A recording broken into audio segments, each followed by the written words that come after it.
Hi, this is Stacia, and I'm going to share my round 4 game of the World Open Women's Championship. In this game, I faced Claire Chang, rated about 1509, although that's a provisional rating. And I opened with the move 1e4, best by test. c5, the Sicilian defense. d4, this is the Smith-Morra gambit. She took this pawn, and I played c3. She took that pawn, and I took with my knight. So I'm always curious how my opponents will defend against the Smith-Morra gambit. This opponent played d6. I think that's third most common. I played knight f3 and knight f6. And this, I think, is kind of a strange move. I think it's still okay, but black is really living on the edge here. Like, e5 becomes an idea, but I don't think it's good just yet. I think it's a little premature. So I played bishop c4. Now I am threatening e5 because if she takes, I have bishop takes f7 check, and after king takes, I would win the queen. But she played e6, stopping that idea, and I went castles. So I like my position so far. It's fairly typical, and I usually like when black has the knight on f6 instead of the knight on c6. So if black makes one wrong move, I might be able to play e5 with great effect. She went bishop e7. I went queen e2, which is the normal move against the Scheveningen, I don't know how to say that, Scheveningen pawn structure. So I'm going to go queen e2, rook d1. a6 was played. I find that black usually plays this because they want to go queen c7, but they don't want to deal with knight b5. Rook d1. And now castles. And so now I have the option to go e5.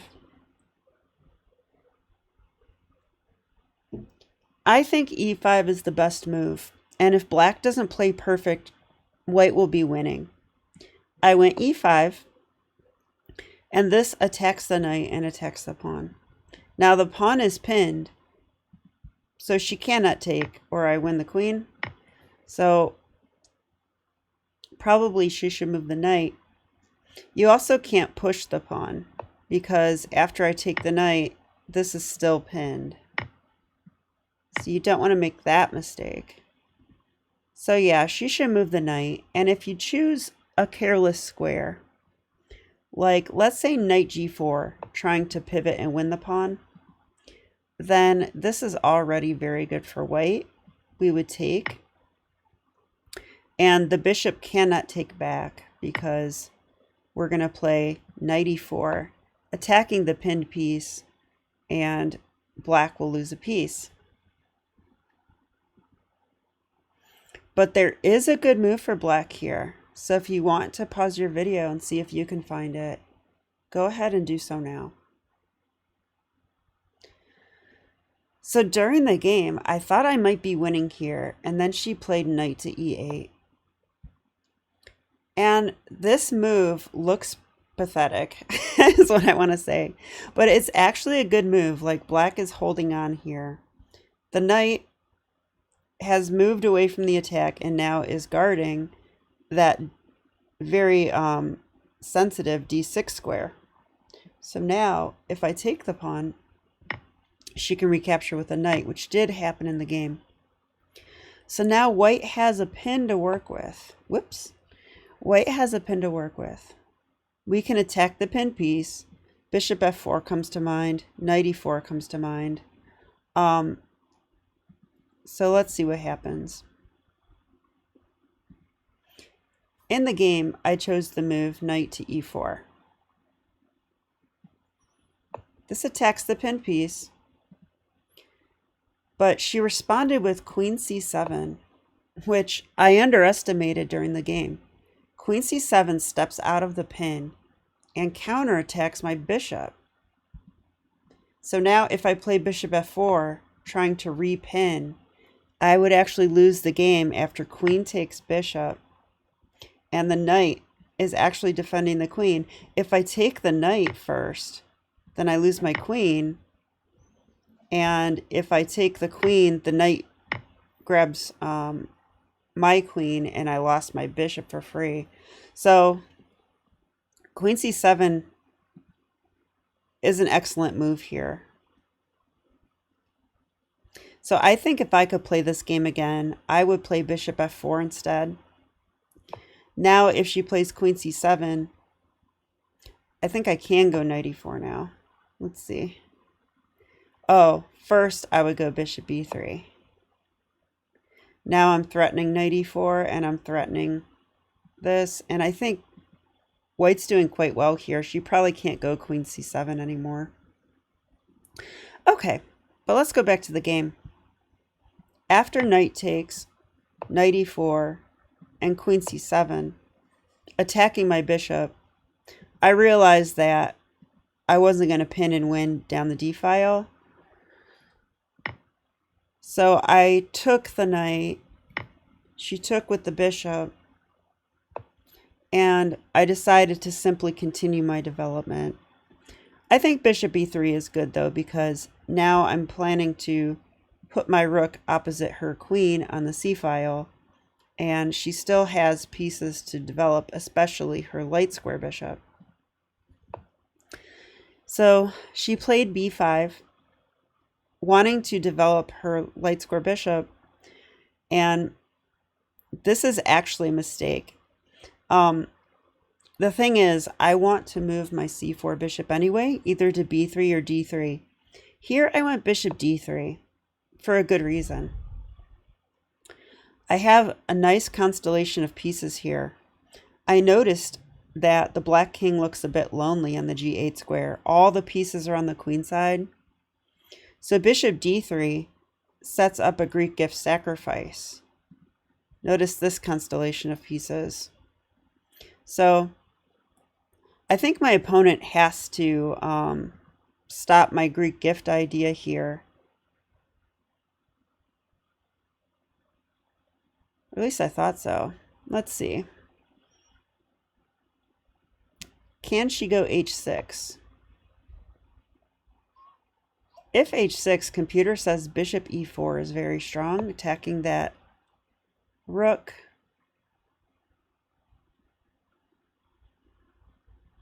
And if we block, I can take, and then take the bishop. Wow, okay. So I have other resources here, apparently. So h6 is no good. Computer gives knight c6, but I'd be tempted to sacrifice here.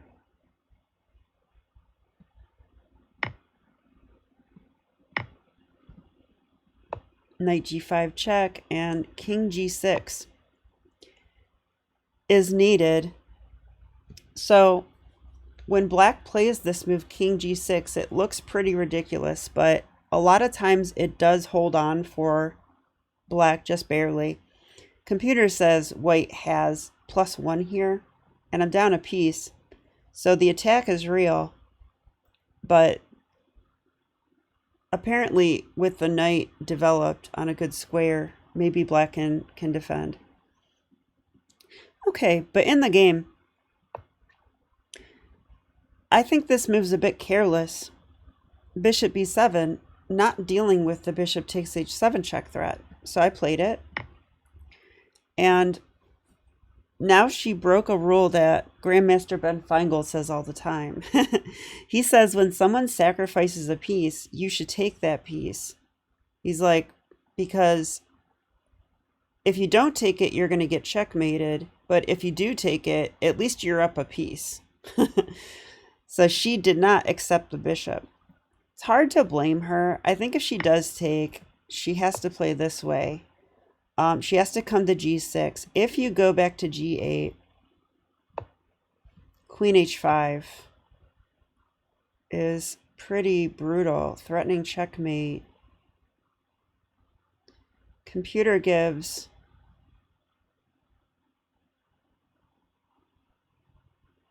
bishop e4. Oh, yeah, bishop e4. So stopping checkmate, but losing your bishop for no reason. So clearly that means this attack's very good. So she would have to go king g6, but I think now I could go queen d3 check. And that is actually a double attack. I'm attacking the king and adding a second attacker on the bishop. So this should be good for white. I'm going to get my piece back, plus an attack on the king. That was black's best try, though. She went king h8. So I have a question for you. What would you play as white?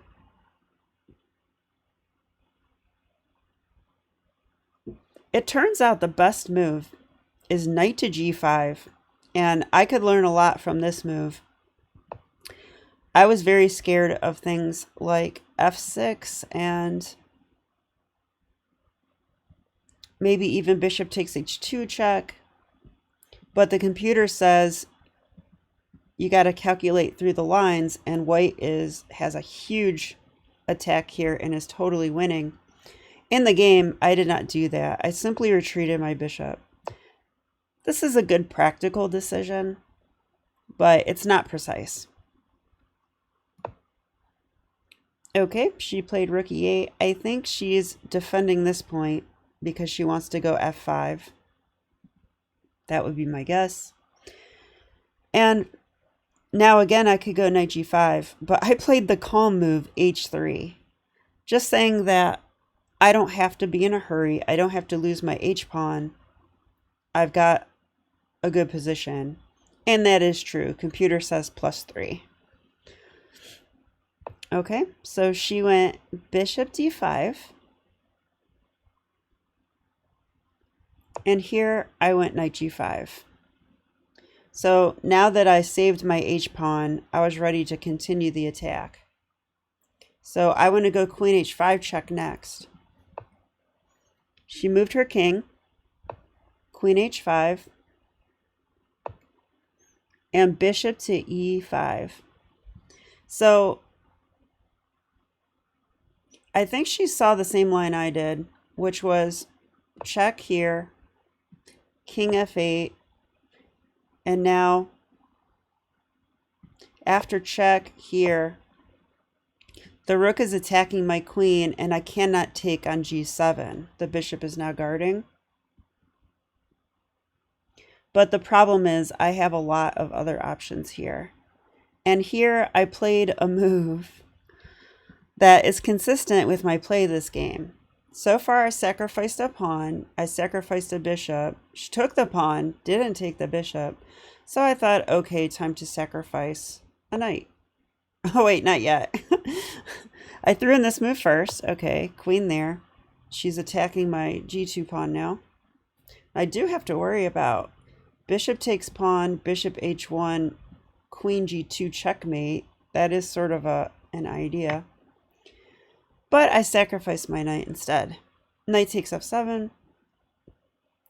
So my idea was that, yes, she could take the knight, but I would take her bishop. And I thought here I'm doing quite well. And the computer does agree. But she played consistently too, and she did not take the knight, which I think is a fatal error. Here she played the move, bishop takes b2. So her move makes some sense, but it's also against chess foundation. So she saw that her knight is attacked, or her bishop's attacked twice. And she saw that she could move her bishop, take a pawn, and attack a rook. So all of that seems good. The problem, though, is that black is still not coordinated. And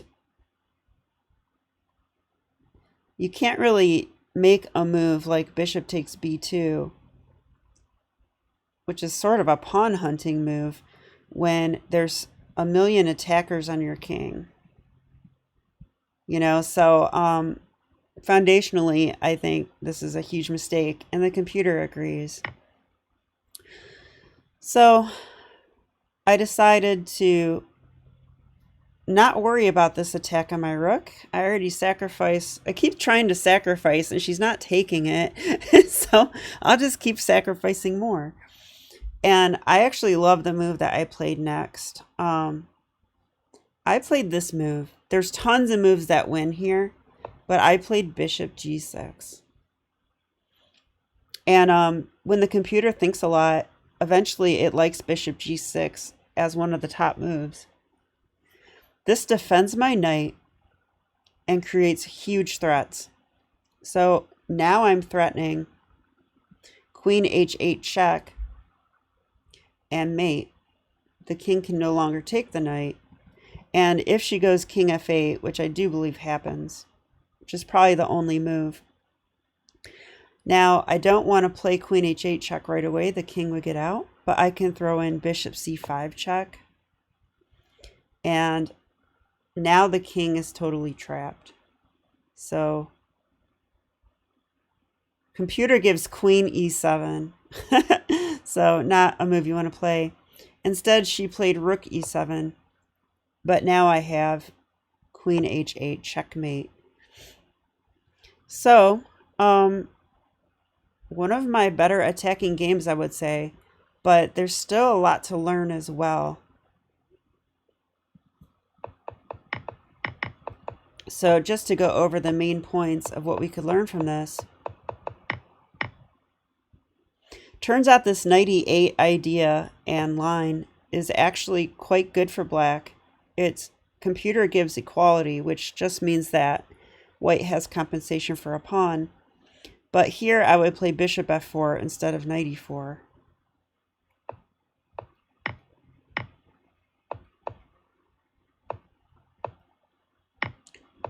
So the other thing I learned from this game, though, is to not be so quick to retreat the bishop. Knight g5 is winning here, and I may do a separate video on the lines that come out of that. That would be a great way to learn some new attacking ideas and do some calculation. Yeah, because here also knight g5 is called for again. So I played practically here, but I could play even better. Maybe in the next game practically won't be good enough.